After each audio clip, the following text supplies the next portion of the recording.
علمانا وأهلنا وأسلافنا وأشياخنا وعلماءنا وأئمتنا وساداتنا وعلماءنا.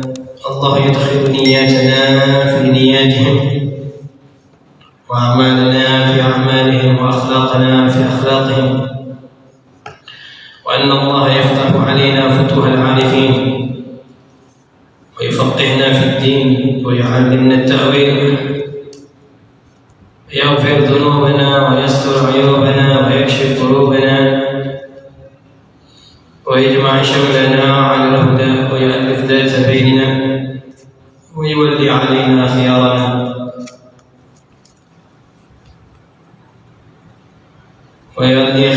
ويصرف عنا شرارنا ويكفينا شر الفتن والمحن والمؤذين والمعتدين من قريب أو بعيد، يرخص أسقارنا ويغزر أمطارنا ويأتي كل سائل منا ومنكم سؤلا على مرض الله ورسوله، ويفتح علينا فتوح العارفين ويفقهنا في الدين ويعلمنا التأويل.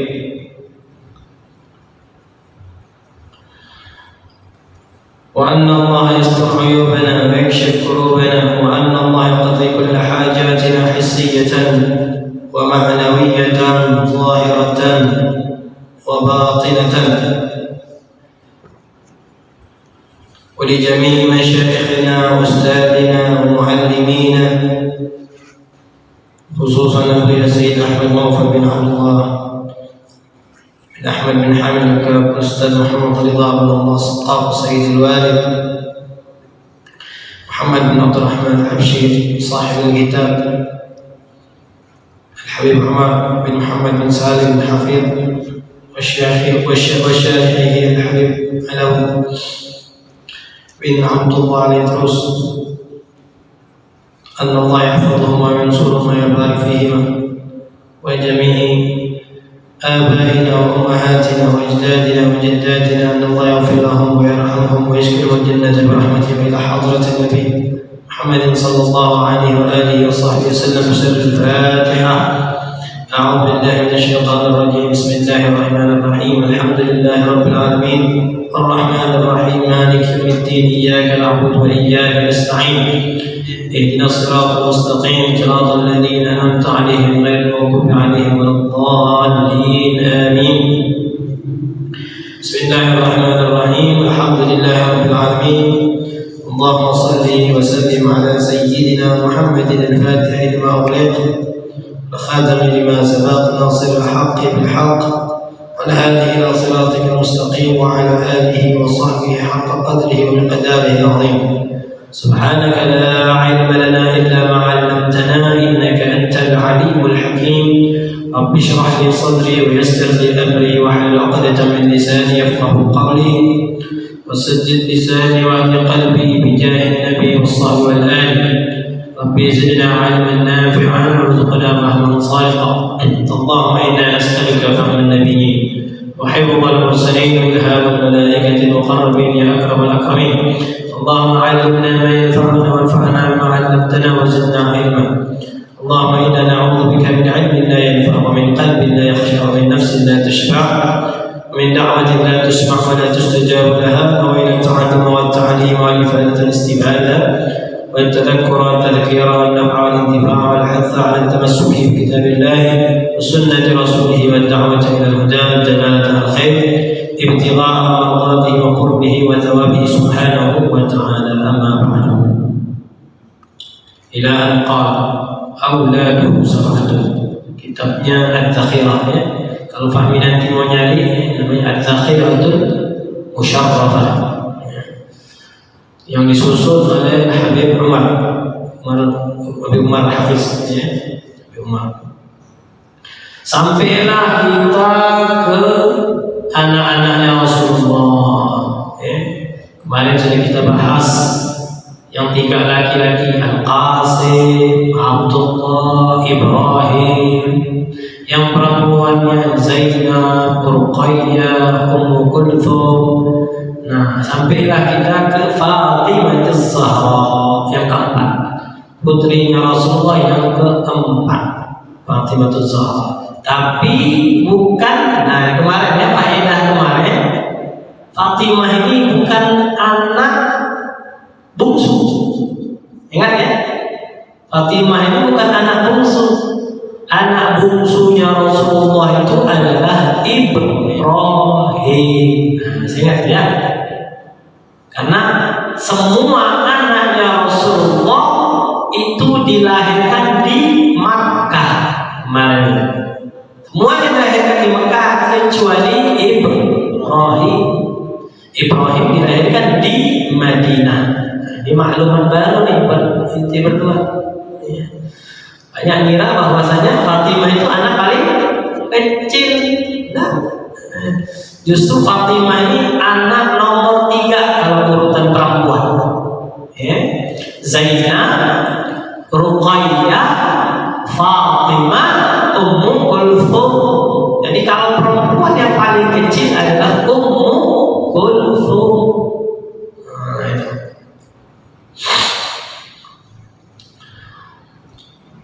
Al-Batul, Fatimah Al-Batul, dan penjulukan Al-Batul, Az-Zahra, dan penjulukan Az-Zahra, Sayyidatu Nisa'il Alamin, dapat gelar Sayyidatu Nisa'il Alamin, pemimpin seluruh kaum wanita.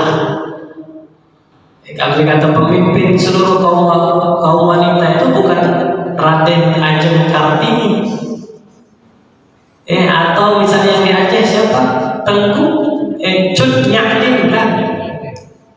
Tapi apa? Fatimah itu Zahra, pemimpin seluruh kaum wanita.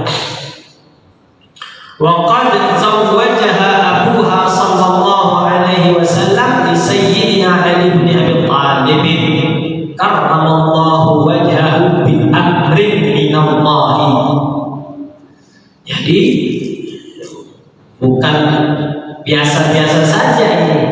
Ya Rasulullah, abahnya, ayahnya Sayyidah Fatimah ini adalah Nabi Muhammad Rasulullah. Nah Rasulullah menikahkan Sayyidah Fatimah, putrinya tadi, dengan Sayyidina Ali bin Abi Thalib. Itu bukan kemauan abahnya, bukan kemauan putrinya, atau bukan kemauan Sayyidina Ali, bukan kemauan tiga-tiganya. Nah, ini harus tahu nih. Siapa kemauan? Kemauan Allah Subhanahu wa ta'ala, bi amrin minallah. Perintah Allah. Jadi Allah memerintahkan Nabi Muhammad untuk menikahkan putrinya Sayyidah Fatimah dengan Sayyidina Ali. Nah, sudah. Inna Allah, maka yang disebutkan dalam riwayat At-Tabrani, riwayat Tabrani, bahwasanya Rasulullah SAW mengatakan, Inna Allah amarani an uzawwija Fatimah min Ali. Sesungguhnya Allah memerintahkanku untuk menikahkan Fatimah dengan Ali. Perintah Allah. Akhrajahu At-Tabrani. Riwayat hadis ini ada di At-Tabrani. Wa kana sinnu Sayyidina Ali karramallahu wajhahu hina tazawwajaha 21 sanatan wa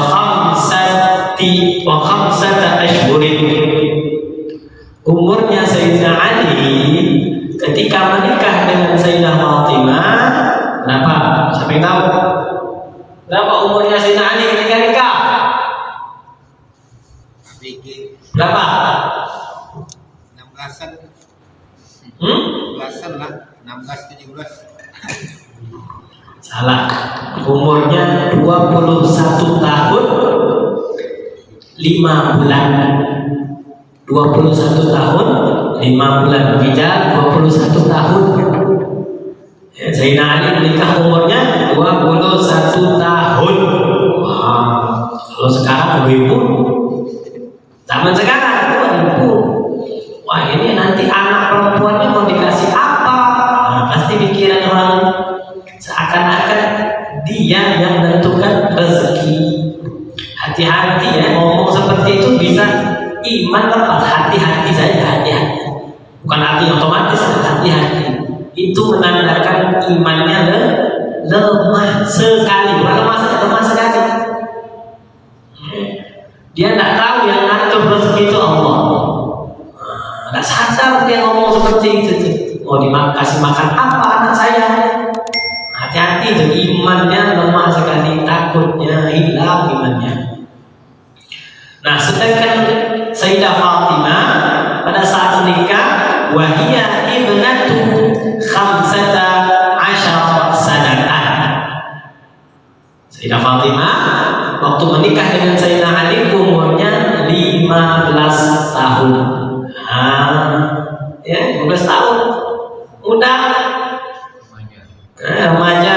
Kalau sekarang ibunya minta ampun, dicap lah tadi misalnya. Kalau ada laki-laki yang nikah muda itu dicap macam-macam. Wah inilah. Propaganda.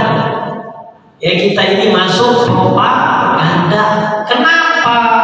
Karena di barat sana itu umur 12 tahun sudah nggak gadis lagi. Justru di sana itu mereka yang melakukan yang seperti itu jauh umurnya, ada ribut. Bahkan naudzubillah tanpa melewati yang namanya halal, yang haram mereka lakukan zina. Di Eropa sana mana ada perempuan yang masih gadis itu, masih gadis itu, tidak ada. Apalagi yang umurnya sudah 15 ke atas, tidak ada. Nah itu dirusak, kita itu dirusak. Makanya kita lihat sekarang kaum muslimin, ya perempuan yang alhamdulillah umur 12, 11, lihat pakaiannya, pergaulannya. SD sekarang sudah pacar-pacaran. Di sekitar kita nggak ada lagi, di sekitar kita. Tapi kalau ada orang nikah muda supaya dia menjaga maksiat, masya Allah jahatnya mulutnya. Jahatnya mulutnya masyarakat. Padahal dia orang untuk menjaga, jangan sampai melakukan hal-hal yang kotor, yang zina. Mulut macam-macam, wah gini. Tapi kalau seandainya yang di sekitarnya, bahkan di dalam rumahnya sendiri, pergaulannya, berdua-duaan biasa saja. Yang penting jangan nikah dan alhamdulillah min dzalik. Nah itu. Mau ngapa-ngapain terserah. Mau melakukan yang namanya remaja terserah. Yang penting jangan nikah umur, karena nanti bakal omongan orang. Dengerin omongan orang kalau masalah nikah. Tapi kalau saatnya pergaulan bebas, diam. Rusak umat Islam sekarang. Kenapa sekarang ini gampang dibodohi? Umat Islam sekarang sedih, tidak pintar, tidak mau betul-betul dia itu ngikutin caranya Nabi Muhammad. Yang mereka ikut itu Islam dengan hawa nafsunya mereka. Wa kana dzalika aqiba ruju'ihim min Badrin. Nikahnya di kapan? Setelah peperangan Badar. Di pernikahan antara Sayyidah Fatimah dan Sayyidina Ali itu setelah terjadinya peperangan Badar. Wa wulidat lahu sittah, punya anak 6. Sayyidah Fatimah menikah dengan Sayyidina Ali itu punya anak 6 dari pernikahan tadi.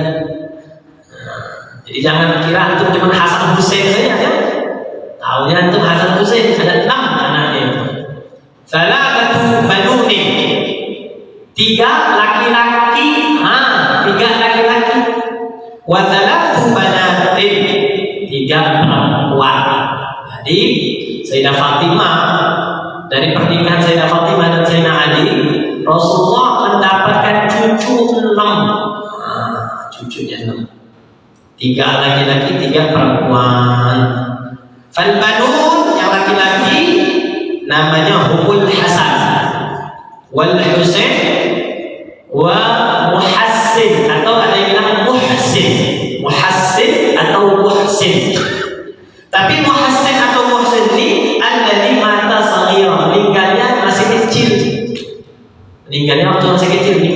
Muhsin atau Muhassin. Ini bisa dipanggil Muhsin atau Muhassin. Ada 3. Hasan, Husain, Muhsin. Nah, semuanya namanya itu dari kata Hasan. Baik. Siapa yang ngasih nama? Yang ngasih nama Rasulullah. Yang ngasih nama Rasulullah karena abahnya Sayyidina Ali itu pengen ngasih nama anaknya itu bukan tidak kepikiran Hasan, pengen namanya itu yang aromanya yang perang-perang. Apaan namanya itu? Marhab atau apa? Ya, dari kata harap. Tapi kata Rasul jangan kasih nama Hasan. Setelah punya anak lagi kasih nama Husain. Gitu. Wa abal banat, ada perempuan. Yang pertama Zainab. Jadi keluarganya Rasulullah namanya itu Zainab. Nah, kalau namanya sama, masya Allah, sama. Betul nggak di masyarakat? Itu sudah punya namanya. Dilihat ya. Kalau ikut cara Nabi, namanya sama. Mau apa anaknya Rasulullah, cucunya Rasulullah, istrinya Rasulullah, namanya Zainab. Apalagi Ummu Kulthum, namanya Ummu Kulthum. Putrinya Rasulullah Fatimah Zahra punya anak namanya Zainab, namanya Ummu Kulthum, namanya diambil dari bibi-bibinya. Ummu Kulthum ini dinikahkan dengan siapa? Umar bin Khattab, Sayyidina Umar. Baru tahu kan? Jadi Sayyidina Ali, Sayyidina Fatimah itu mertuanya Sayyidina Umar. Jadi bohong kalau seandainya kata orang Syiah bahwasanya mereka ini ada bermusuh. Mana ada bermusuh? Loh, mereka itu mantu dan mertua. Tak mungkin lah kalau musuh mau nikahkan. Ini zaujatu Sayyidina Umar bin Khattab radhiyallahu anhu. Makanya ini ada cerita bahwasanya Sayyidina Umar itu maksa Sayyidina Ali pengen punya ada hubungan dengan Rasulullah. Lewat apa? Lewat cucunya. Karena Rasulullah pernah ngomong bahwasanya nasab aku ini tidak bakal terputus sampai hari kiamat. Pengen di bagian itu. Tolong nikahkan aku itu dengan putrimu itu. Masih kecil. Jadi Ummu Kulthum ini ketika dinikahkan kepada Sayyidina Umar itu masih kecil. Masih kecil, bukan besar, masih kecil. Caranya sudah akad. Abahnya tadi sudah akad dengan Sayyidina Umar, diakadkan. Gak seperti kita ini harus repot dengan adat dan segala macam. Nikah simpel, masuk Islam simpel. Cuman dibikin repot. Ada protokol dan segala macamnya. Harus ini. Akhirnya ribut sebelum nikah sampai stres sampai ini. Padahal nikah itu cuma menikahkan. Ada mahar. Putih kan seandainya mau cukup. Nah, ketika sudah diakadkan, sudah dinikahkan sama abahnya tadi Zainal Ali tadi, akhirnya abahnya nyuruh anaknya tadi Ummu Kulthum tadi bawa makanan.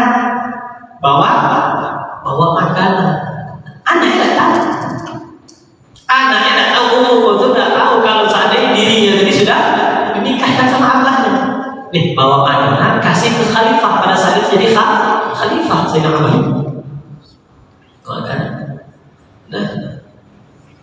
Sayyidina Umar sudah senang, halal perempuan, ditarik lah, sini katanya.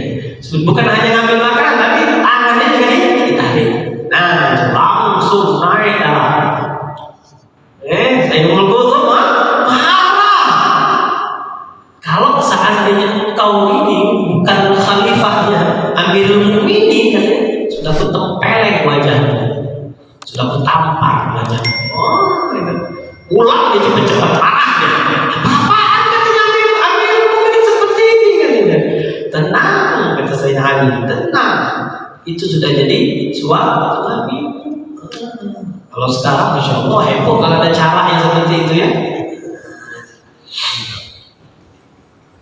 Jadi Zainab Ummul Ruqayyah, tapi Ruqayyah wafat sebelum dia balik, masih kecil belum balik sudah wafat.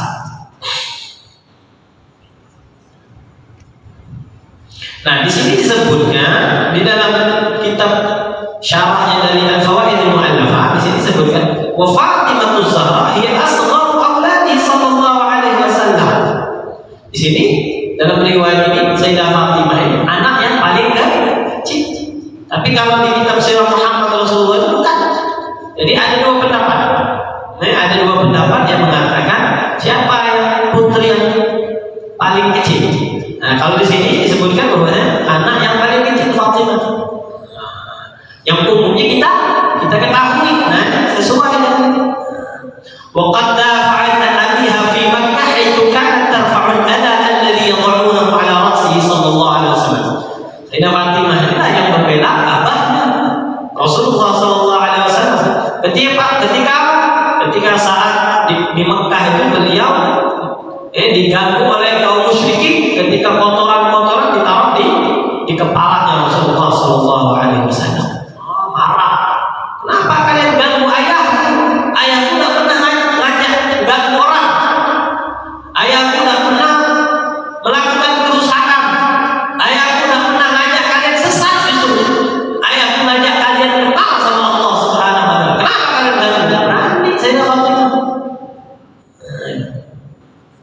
Waqad maridat fi syirk wa tahammalat ma'a abiha 'alaiha ridwanullah. Termasuk yang ikut berjuang ketika Rasulullah diembargo oleh orang Mekah. Jadi pada saat itu keluarganya Rasulullah diembargo, baik yang masuk Islam atau tidak masuk Islam. Jadi setelah Rasulullah mengumumkan beliau sebagai pembawa risalah dari Allah Subhanahu wa taala, itu orang Mekah itu belum siap. Akhirnya dimusuhi Rasulullah. Nah, orang Mekah itu minta Rasulullah itu diserahkan kepada mereka. Keluarganya tidak ada yang setuju, walaupun mereka masih kafir, kecuali Abu Lahab. Yang lain tidak terima. Karena Rasulullah orang baik. Memang orang baik. Tidak ada ceritanya Rasulullah itu melakukan yang nyakitin keluarganya. Selalu baik. Makanya keluarganya pun membela, walaupun di antara mereka ada yang tidak masuk Islam. Akhirnya mereka diembargo. Kalau bahasa kita itu dikarantina, disepikan, tidak bisa ngapa-ngapain selama 3 tahun. Selama 3 tahun. Bayangkan itu. Dakwah itu payah. Ingat, dakwah itu payah. Jadi kalau seandainya seseorang ingin memang betul-betul bahwa misinya Nabi Muhammad, jangan dulu berpikir enak. Jangan dulu berpikir enak. Nanti kayak gini gampang, nanti kayak gini gampang, jangan. Salah tuh. Antum berpikir ikut dakwahnya siapa? Kalau ngakunya ikut dakwahnya Nabi Muhammad, seperti kalau bahasa kita itu berdarah-darah. Sampai makan apa? Sampai makan rumput, bayangkan. Nabi Muhammad itu sambil diembargo orang kafir sampai makan rumput, dari rumput, lagi kelaparannya. Jadi jangan berpikir enak nih, nanti dibantu ini, semuanya terfasilitasi. Dakwahnya siapa kita mau ikut kayak gitu? Siap nih kayak gini. Ini baru betul dakwahnya Muhammad. Baru betul ngakunya dakwahnya Nabi Muhammad. Berjuang atas nama dakwahnya Muhammad, tapi pengennya enak-enak. Bisa. Nanti siap-siap nanti bisa terjun dakwah. Harus apa? Harus kuat mental. Karena berbeda. Suasana di pesantren sama suasana di masyarakat jauh berbeda. Suasana pesantren mendukung sholat berjamaah, enak, semuanya ikut sholat berjamaah begini.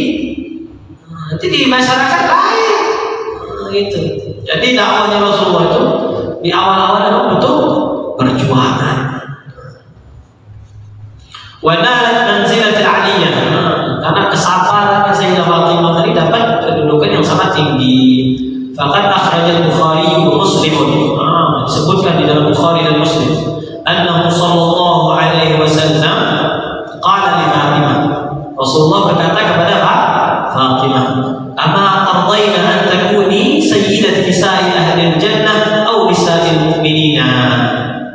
Wahai Fatimah, pengen tak kata Rasulullah, kau ini dijadikan pemimpinnya perempuan ahli surga dan perempuan kaum mukminin seluruh dunia. Senang, fadhahiktu bidzalik.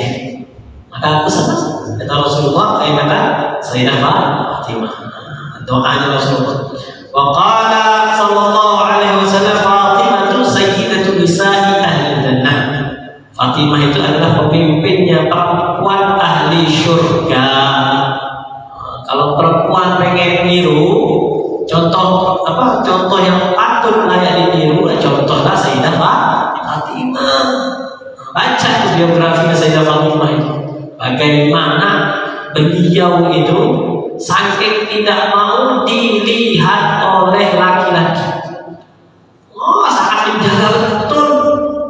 Ketika jaga betul, ini dapat kedudukan yang sangat mulia. Ini murahan betul, dibuka semuanya.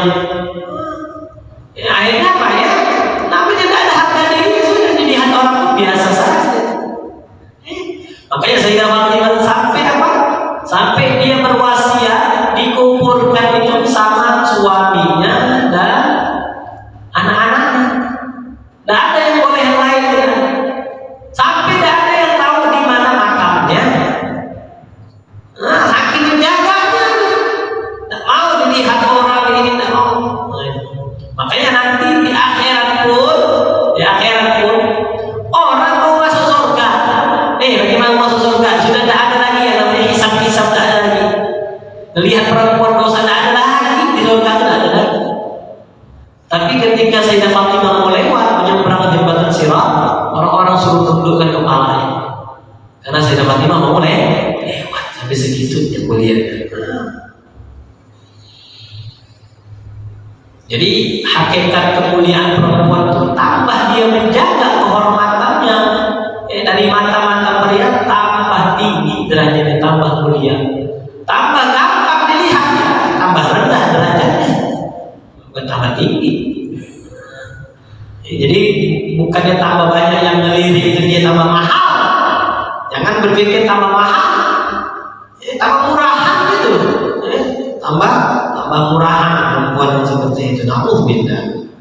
Makanya kita minimal kita menjaga perempuan-perempuan yang ada di keluarga kita, jaga,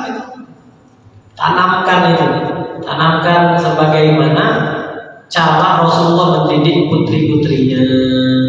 Itu jaga betul. Jangan mau kita banyak terjebak, terjerumus dari akhlaknya yang bukan. Di situ tidak ada ciri-ciri Islam, tidak ada. Nabi Muhammad bawa agama itu mana ada kemewahan itu, tidak ada. Mana ada Sayyidah Fatimah itu tidak pernah pakai emas, itu. Kalau kita itu masya Allah ributnya, harus dibeli ini. Putrinya Rasulullah tidak pakai emas, bayangkan. Jauh betul umat Islam. Makanya ada orang mengatakan ini wallahu alam, apakah betul-betul nyata atau tidak. Di orang ke Eropa itu katanya, di Eropa ini saya melihat Islam walaupun penduduknya Muslim. Saya melihat Islam di Eropa. Tapi kalau di daerah Muslim, saya melihat Muslim, Islamnya tidak ada. Muslim saja, Islamnya tidak ada. Nah, kita itu seperti itu kan, ngomong Muslim, tapi kita ajaran Islamnya sendiri kita tidak amalkan.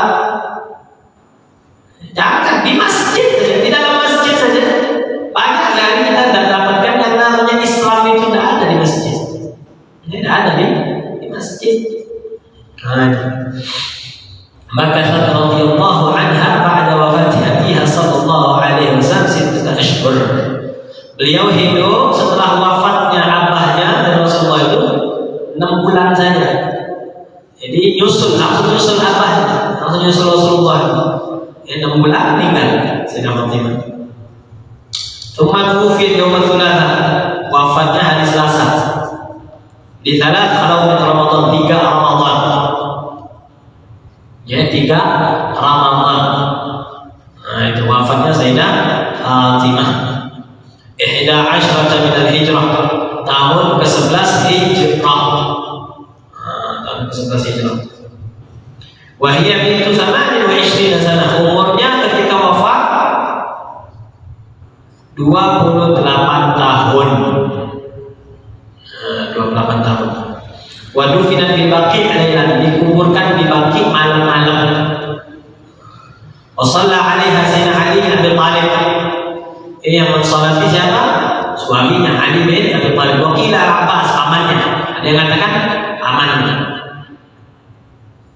Wa nazala fi qabriha huwa Sayyidina Abbas, Sayyidina Ali wal Fadl bin Abbas.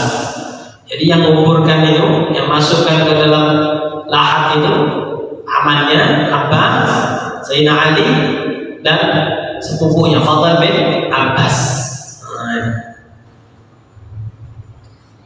Radhiyallahu ta'ala anhum ajma'in. Nah, ini tentang putra-putrinya Rasulullah sallallahu alaihi wasallam. Wa kulluhum min Khadijah, semuanya tadi 7-7-nya tadi dari Khadijah kecuali Ibrahim. Dari Ibrahim. Jadi anaknya Rasulullah itu dari Khadijah. Tidak ada yang lain.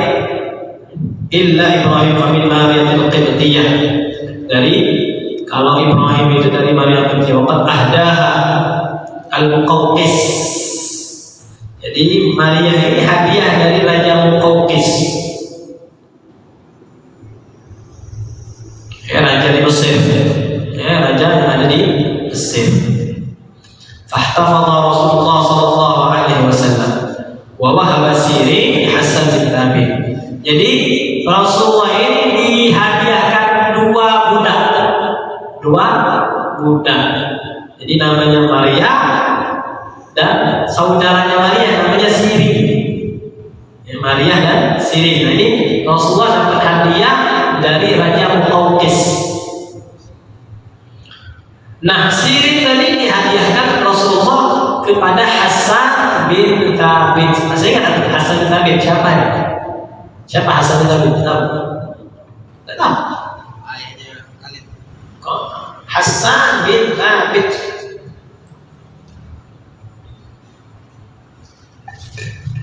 Hasan bin Thabit ini penyairnya Nabi yang pernah ceritain Omar itu. Wa ajmalu minka lam tara qattu 'ain wa ahsanu minka, nah itu syairnya Hasan bin Thabit. Nah, Hasan bin Thabit dapat hadiah dari Rasulullah tadi, saudaranya Maria namanya Sirin.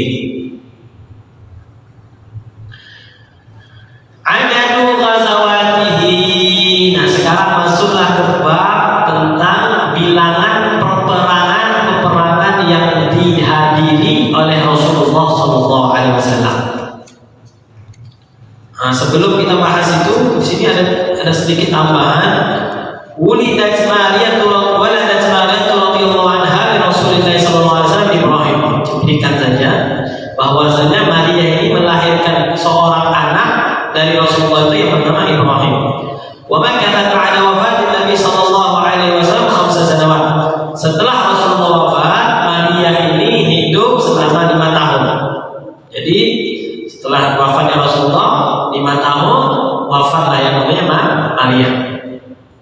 Utufiyat sanata 16, meninggalnya tahun ke-16 Hijrah.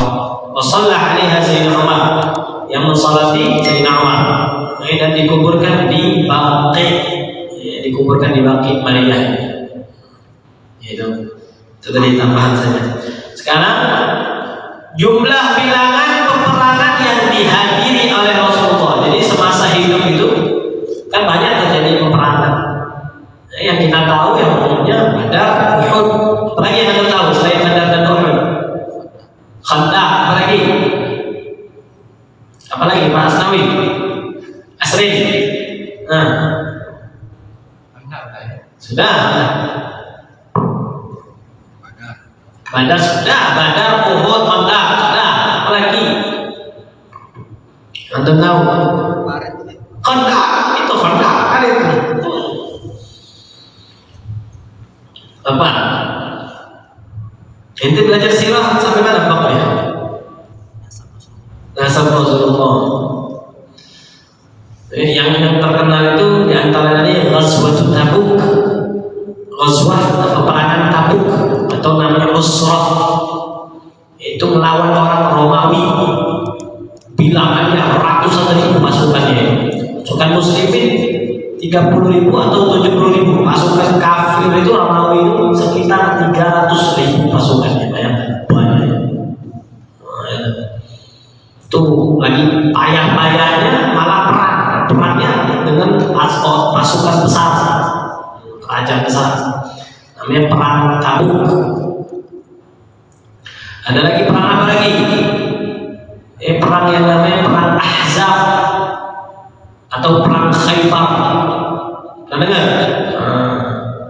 Itu juga termasuk yang bersejarah, perang yang bersejarah. Kenapa? Lawan orang Yahudi, komplotan orang Yahudi dari Bani ini, dari Bani ini. Bersatu mereka kongsi mau memerangi Rasulullah. Itu kalah juga mereka. Itu diantara. Nanti kita akan bahas sedikit-sedikit. Ghazawatu wa sarayahu sallallahu alaihi wasallam, peperangan yang dihadiri Rasulullah dan peperangan yang tidak dihadiri oleh Rasulullah. Jadi Rasulullah hanya mengutus saja, mengutus pasukan. Rasulullah yang ikut. Rasulullah di Madinah. Ada Rasulullah pun ikut berangkat. Jadi ada istilah ghazwah, ada istilah sariyah. Nah ini dipelajari. Ada istilah ghazwatun, ada istilah sariyatun. Kalau ghazwah, Rasulullah ikut hadir dalam peperangan tersebut. Kalau sariyah itu Rasulullah hanya mengutus sahabat tadi daerah itu perangin mereka. Waqad amara Allah nabiyahu Muhammadan sallallahu alaihi wasallam bil jihad. Allah Subhanahu wa taala memerintahkan Nabi Muhammad untuk berjihad. Jadi jihad itu perintah Allah. Faqaza fi sabilillah. Maka Rasulullah berperang di jalan Allah. Wa amara bis saraya lituqatil fi sabilillah. Rasulullah juga mengutus pasukan para sahabat untuk berperang di jalan Allah. Makanya di sini disebutkan wal ghazwatu, definisi ghazwah. Apa itu ghazwah? Hiya al-ma'rakatu allati yakhruju fiha Rasulullah sallallahu alaihi wasallam bi nafsihi. Hiya al-ma'rakah, peperangan allati yakhruju fiha, yang mana Rasulullah keluar di dalam ma'rakah tadi dengan dirinya, jadi ikut hadir di dalam peperangan tersebut. Wasariyah, adapun sariyah, dia al-ma'rakah allati ya'muru an-nabiy sallallahu alaihi wasallam biha wa la yakhruju fiha. Peperangan yang mana Rasulullah memerintahkannya, tapi Rasulullah tidak ikut keluar atau berangkat di dalam rombongan tersebut. Kalau seandainya bahasa gampangnya, kalau ghazwah itu peperangan yang dihadiri oleh Rasulullah, kalau sariyah peperangan yang tidak dihadiri oleh Rasulullah. Ada berapa peperangan yang dihadiri oleh Rasulullah? Ada 27. Ada 27 peperangan yang Rasulullah ikut.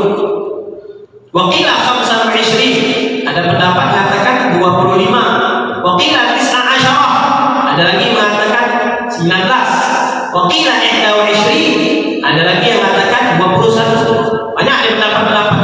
Tapi yang masyhur 27 peperangan yang dihadiri oleh Rasulullah SAW. Kayak disebutkan karena pendapat Ibnu Ishaq, ahli sirah, ahli sejarah. Qala Ibnu Ishaq, jami'u ma ghaza Rasulullah sallallahu alaihi wasallam bi nafsihi al-karimah 27. Ini pendapat yang dipakai bahwasanya Rasulullah berperang itu ambil dari dari pendapatnya Ibnu Ishaq ada 27. Qala sallallahu alaihi wasallam fi hadhihi al-ghazwat fi tis'in. Rasulullah ada yang namanya kontak senjata. Jadi peperangan itu walaupun dinamakan peperangan belum tentu kontak senjata. Ini penting. Jadi jangan 27 banyak betul berarti perang tanting-tanting. Bayangkan kita tuh ini sudah hadap-hadapan. Kadang mindset kita cepat betul nafsu. Jadi belum tentu yang namanya peperangan itu ada yang namanya kontak senjata. Ini penting dipahami. Ya. Kenapa? Di sini disebutkan qala sallallahu alaihi wasallam fi hadhihi al-ghazawat fi tis'in. Jadi Rasulullah ada kontak senjatanya. Ini si kontak senjatanya itu cuma 9. Kapan? Masyhur Badar. Peperangan enggak?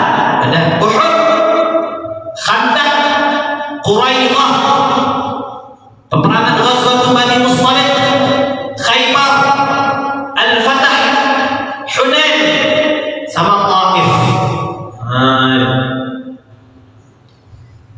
Waqila qatala fi Bani Nadir. Ada tambahan yang ada kontak senjatanya itu ketika di Bani Nadir, Ghazwah Bani Nadir, wal Ghabah, ada lagi namanya Ghazwah Al-Ghabah, ada lagi namanya peperangan Wadi Qura. Ada peperangan. Jadi ana ulangin ya.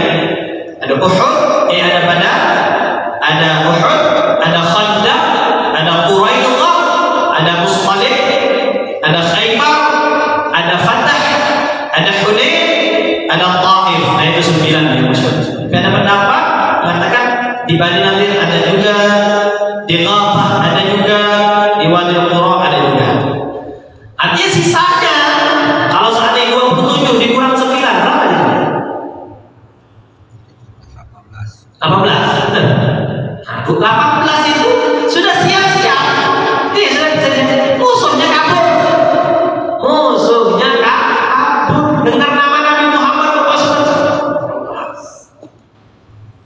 makanya disebutkan kata Rasulullah, di antara Allah memuliakan aku, katanya nusirtu birru'bi ala masirati syahrain. Musuh itu sudah takut 2 bulan. 2 bulan kontasnya itu sudah takut. Jadi dengar pasukan Rasulullah itu bukan takut.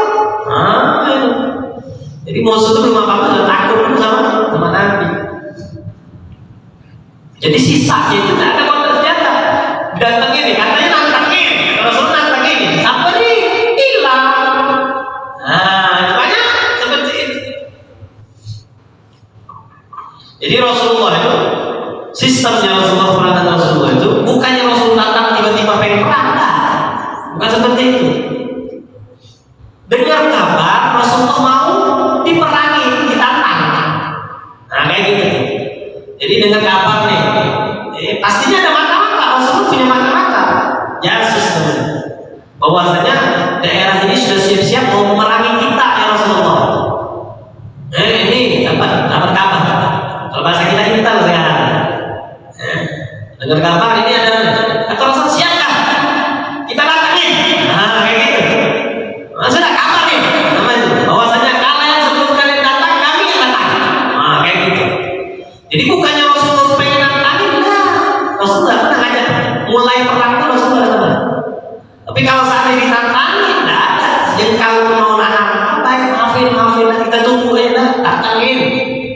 Ya mau susah datangin. Seperti kemarin itu, Ghazwat Tabuk.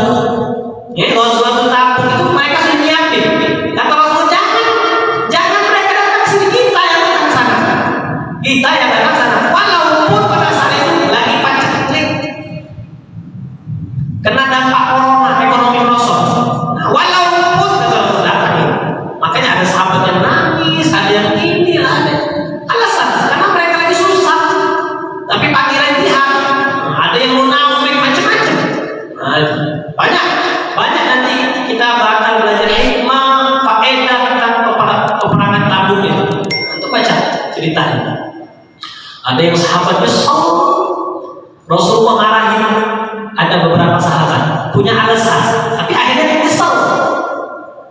tidak mau ikut perang. Ya, masuk gini lah. Ya, terus itu salah. Kalau mau pulang, tapi habis itu nyesel. Ketika mulai sahabat berangkat nyesel, enak rumahnya. Oh nangis. Rasulullah tidak mau. Dianggap pada saat itu munafik. Tidak mau diajak perang. Nangis. Sampai tadi nyesel turun ayat, baru dimaafkan Rasulullah. Baru dimaafkan, sunnah yang minta ampun. Nah itu bagaimana perjuangan sahabat seperti dulu itu betul, tidak gampang. Wa fi syarhi hadhihi al-ghazawat nazala al-Qur'an surah Al-Anfal, surah Badar, wa fi Uhud nazala surah Al-Imran. Jadi tentang peperangan misalnya peperangan Badar ada di surah Al-Anfal, peperangan Uhud ada di surah Al-Imran.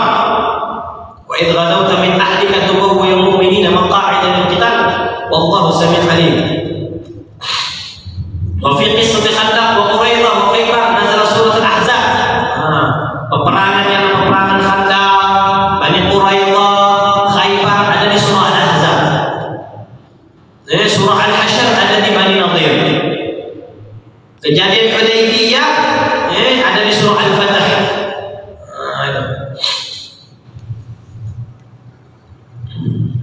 Wa qatala bil manjaniq min haqqi ghazwati wahidin wa hiya Taif. Rasulullah pernah pakai manjaniq, kalau sekarang ini meriam. Kalau sekarang ini pakai meriam. Kalau dulu namanya manjaniq, pakai batu. Itu terjadi pada peperangan namanya peperangan Taif, daerah Taif. Kalau kita lihat, Rasulullah itu datang nih peperangan, makanya daerah Badar, daerah Uhud, daerah apa lagi misalnya, kecuali Khandaq. Itu Rasulullah makanya namakan Khandaq karena Rasulullah nunggu mau diserang. Madinah itu mau diserang misalnya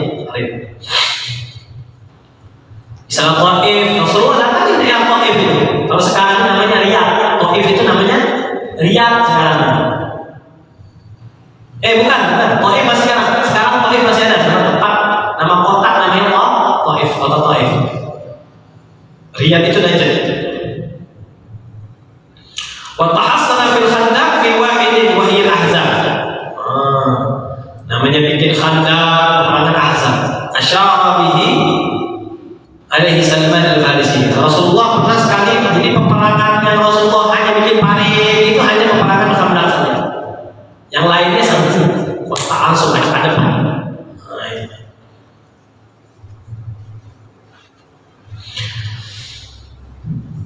Wa kana akhiru ghazwatin ghazaha sallallahu alaihi wasallam ya ghazwat Tabuk.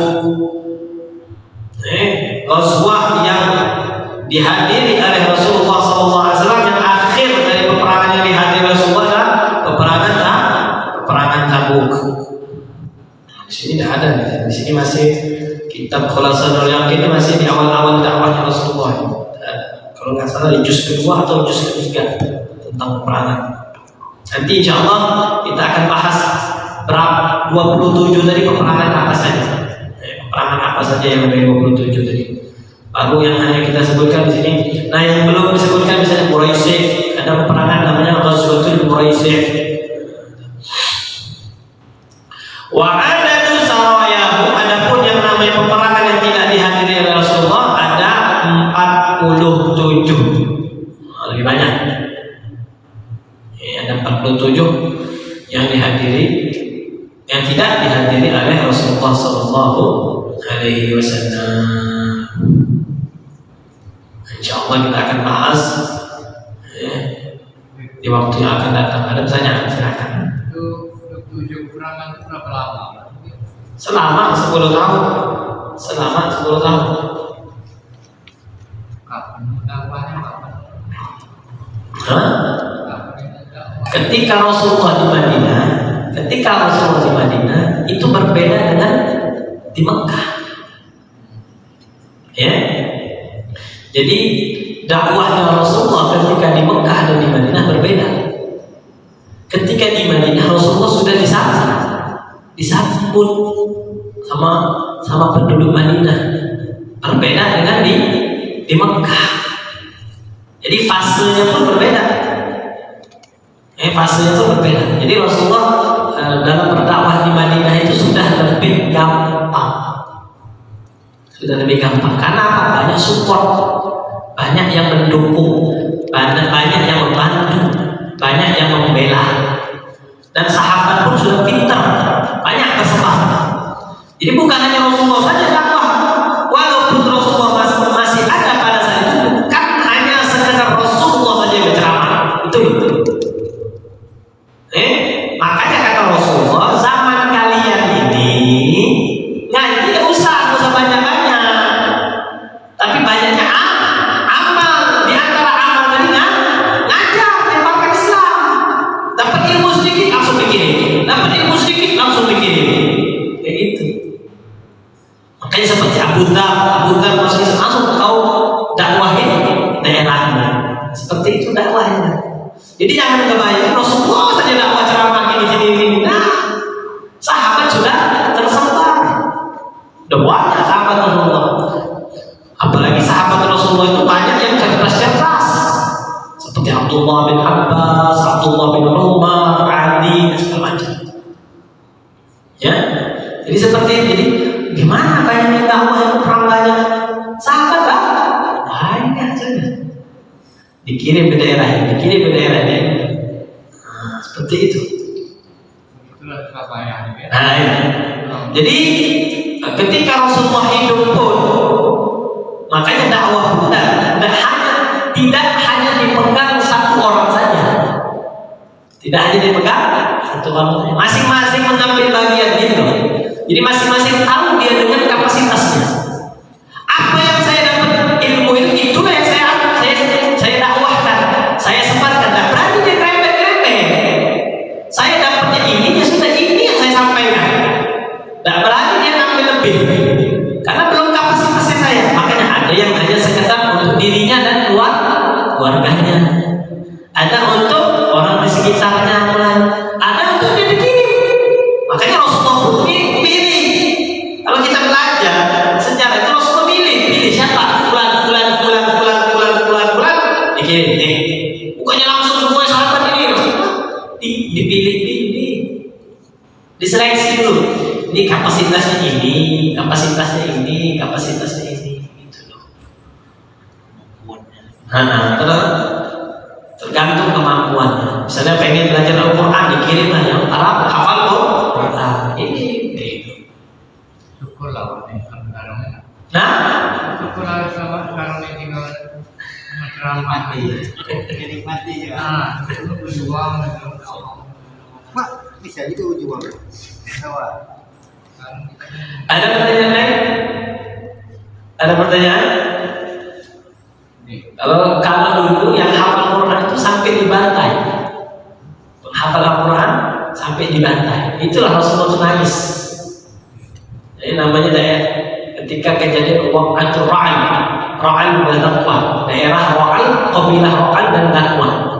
Mereka datang ke Rasulullah ke Madinah ngomong, ya Rasulullah, kami minta kiriman para penghafal Quran untuk masing-masing ngajarin daerah kami, anak-anak. Kami pengen belajar Quran, dikirimlah sekitar 70 penghafal Quran. Penghafal Quran. Jadi Rasulullah baik sangkot sama orang tadi, daerah kampung tadi. Ya, bahwasanya mereka belajar bukan nantangin perang, pengen belajar Palestina kirim mana? Yang mereka bawa apa? Al-Quran, bukan pedang. Yang mereka bawa Al-Quran. Ketika sampai di sana, di daerah dikepung, dibantai, semuanya mati, tinggal beberapa orang. Nah, beberapa orang tadi ada yang dijual ke Mekah. Itu ceritanya Khubayb bin Adi. Khubayb bin Adi yang mengatakan, bagaimana kalau seandainya kami lepaskan, kamu ganti dengan Muhammad. Nah, demi Allah, satu duri saja kena Nabi Muhammad, aku dah itu. Nah, itu ceritanya. Jadi mereka tidak ada yang pedang. Tapi kalau disuruh perang, mereka tidak takut gitu. Ini suruh Rasul. Iya. Ada lagi? Sudah lumayan ya. Cukup ya? Cukup?